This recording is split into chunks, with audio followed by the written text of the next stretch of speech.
Captain. What you do not know and must now be told.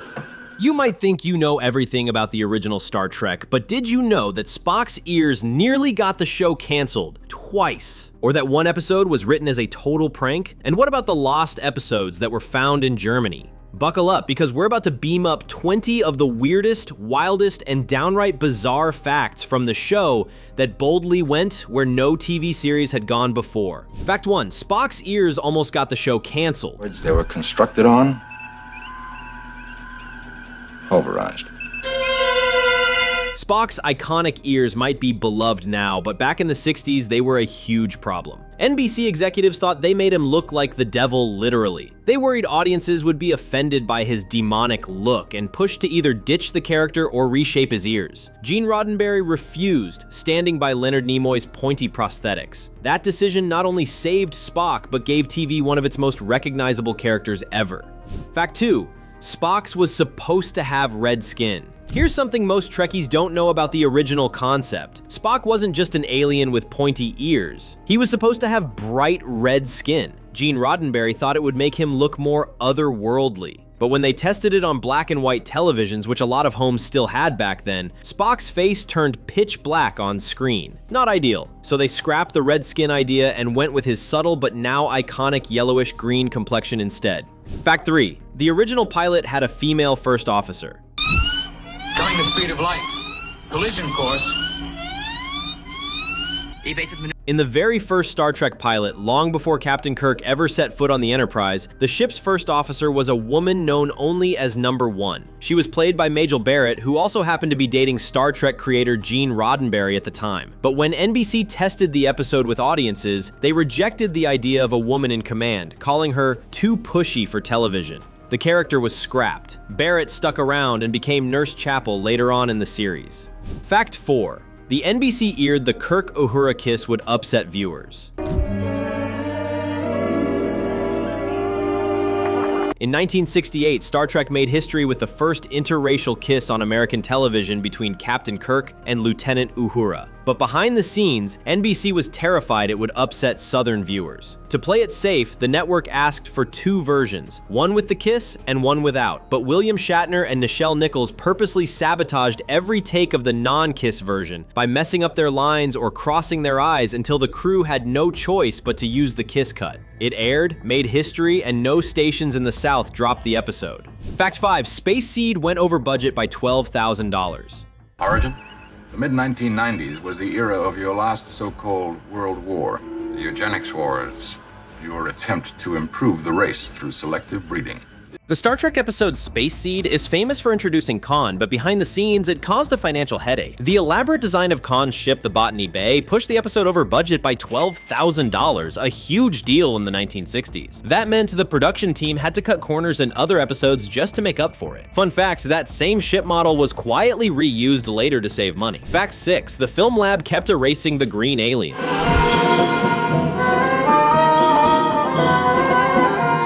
In the classic pilot episode The Cage, actress Susan Oliver played an alien woman painted completely green. But there was a problem. The film lab kept assuming it was a mistake and automatically corrected the color back to normal skin tone every time they processed the footage. It took 3 attempts before the studio finally told the lab, "Stop fixing it, she's supposed to be green." Fact 7, Spock's brain was written as a joke.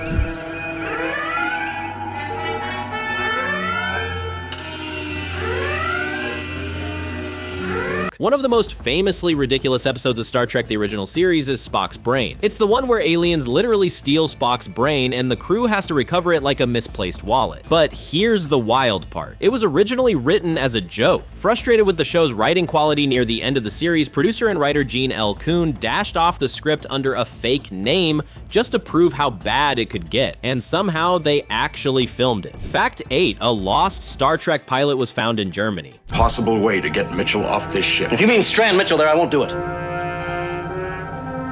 The station is fully automated. There's not a soul on the whole planet.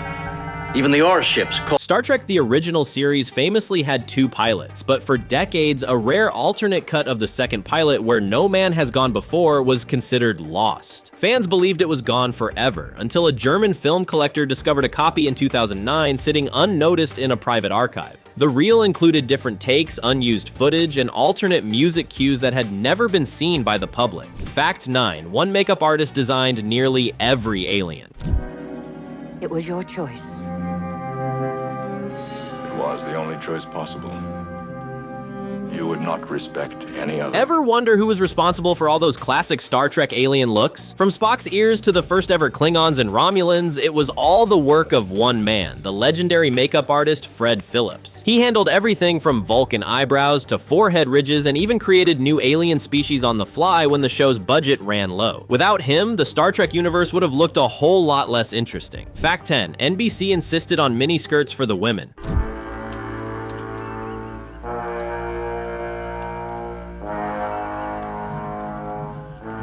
Over for me.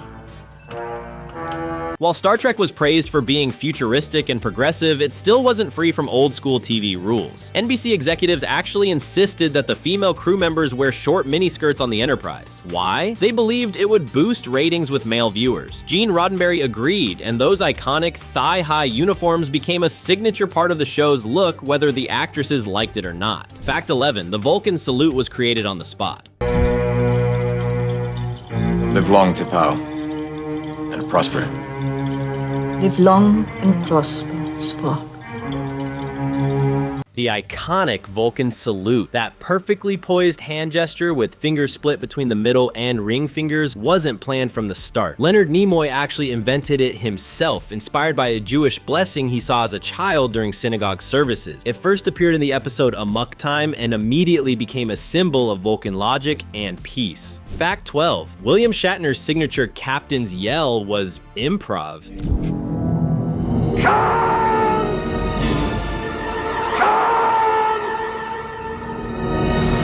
You know that dramatic, almost theatrical yell William Shatner gives when he commands the Enterprise? Believe it or not, that wasn't in the script. It was pure improvisation. Shatner started throwing in those iconic sharp shouts to add intensity and drama during tense scenes, and it quickly became a defining part of Captain Kirk's character. Fact 13. The sound of the Enterprise's engines was created with an old film projector.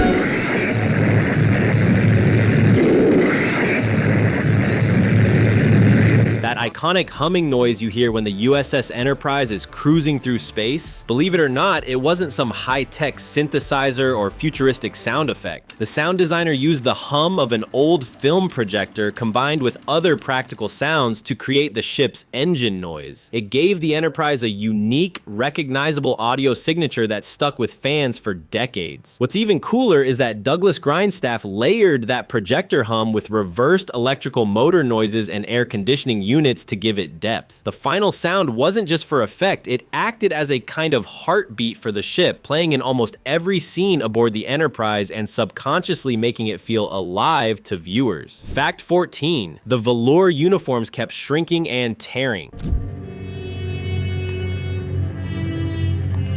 There's no question that the creators would be considered God. Those iconic, brightly colored shirts the Star Trek crew wore in the first 2 seasons were made of velour, and they were a total nightmare. Every time the uniforms went to the dry cleaners, they shrunk and lost their shape. Even worse, they would easily tear during action scenes. The shrinking caused continuity issues. A shirt might fit fine one episode, then look like a tight crop top the next. By season 3, the production team had enough. They finally switched to a more durable nylon fabric with a baseball-style collar. It was cheaper, easier to maintain, and held up way better on set, though some fans noticed the costume style change when the episodes aired. Fact 15. Nichelle Nichols almost quit before Uhura became iconic.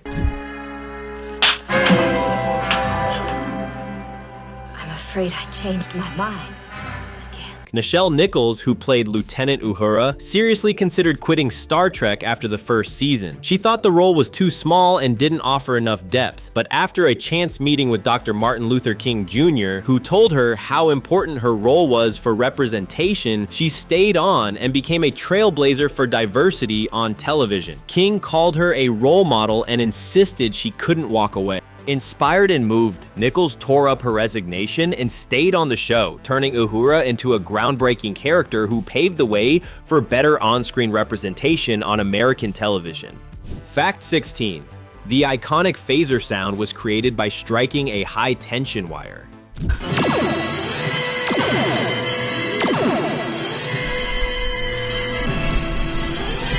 That unmistakable noise when the crew fires their phasers, it wasn't made with fancy synthesizers.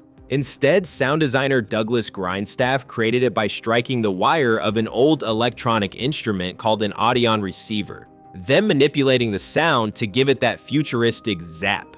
And just like that, it became one of the most recognizable sound effects in sci-fi history. What's even cooler? The same effect was often layered with other sounds like reverse tapes and filtered feedback to give different weapons and alien tech their own distinctive audio without the need for expensive equipment. It's a perfect example of Star Trek's legendary creativity with a tiny budget. Fact 17. Captain Kirk never actually said, "Beam me up, Scotty." We're beaming up. Notify transporter room. And make arrangements to pick up Mallory and Marple. They're scouting ahead of us. Aye, aye, sir. One of the most famous quotes people associate with Star Trek is "Beam me up, Scotty." But here's the twist. Captain Kirk never actually says that exact line in the original series. While he says variations like "Scotty, beam us up" or "beam me up," the exact phrase we all quote today never appeared on the show. It's one of pop culture's biggest Mandela effects. Fact 18. Leonard Nimoy hated wearing Spock's ears at first. Rome had no sun worshippers. Why should they parallel Rome in every way except one?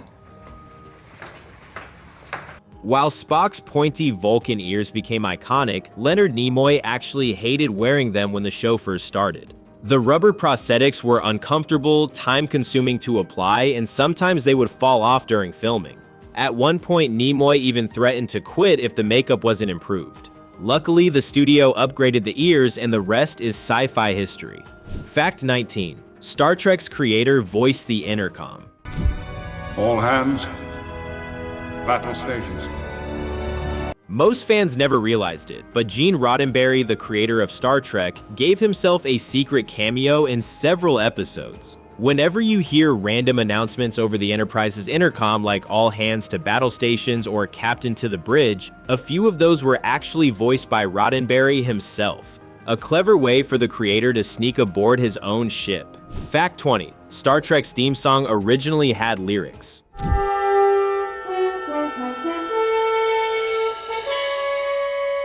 Believe it or not, the iconic theme music actually had lyrics, and they were written by creator Gene Roddenberry himself. But here's the kicker. The lyrics were never meant to be sung. Roddenberry wrote them so he could claim half the royalties from the theme music. It's one of the sneakiest but also pretty smart moves in TV history.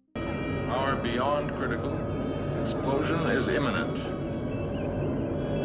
And there you have it, 20 weird and surprising facts from the original Star Trek universe. Which one blew your mind the most? Drop it in the comments below. And if you enjoyed going through this video with me, don't forget to like, subscribe, and hit that notification bell so you never miss another deep space deep dive.